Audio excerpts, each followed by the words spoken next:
हाम्रा शासक राज्यले जनतालाई मौका दिँदै खुसी पार्नु पर्दछ। योग्य शासक भयो भने देशकै भलो गर्दछ।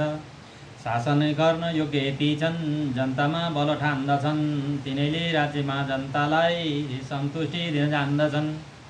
अहङ्कारी शासक भए रैतीले पिर मान्दछन्, जनताका पिर बुझ्नेले सुखका काम जान्दछन्। माटो र युगलाई चिन्ने देशभक्त नेता भए सम्मान सबैको पाइन्छ, सादगी र इमान्दार रहे। अहङ्कारी मान्छेले आफ्नै घ्याम्पे पेट भर्दछ, जनतालाई मात्र उकासेर सुखभोग गर्दछ। आफ्नालाई मात्र उकासेर सुखभोग गर्दछ। जनताको पिर मर्कामा मलम जो लाउन खोज्दैन, त्यस्ताको आत्माले कहिल्यै सन्तुष्टि पनि भोग्दैन।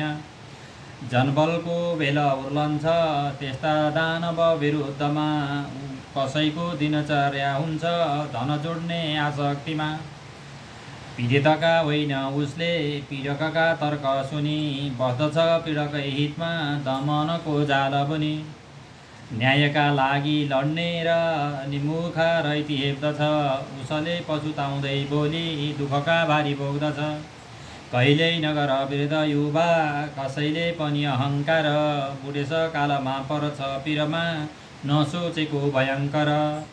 नबोकौँ लोभको भारी, ठानौँ सबैलाई बराबर, अधिकार उत्तिकै ठान देश हो साझा घर। आजका युवा धन्य हुन् अन्याय विरुद्धमा उत्रे, बेबुचारी शासक सबै बनाउने भए झुत्रे। धन्यवाद।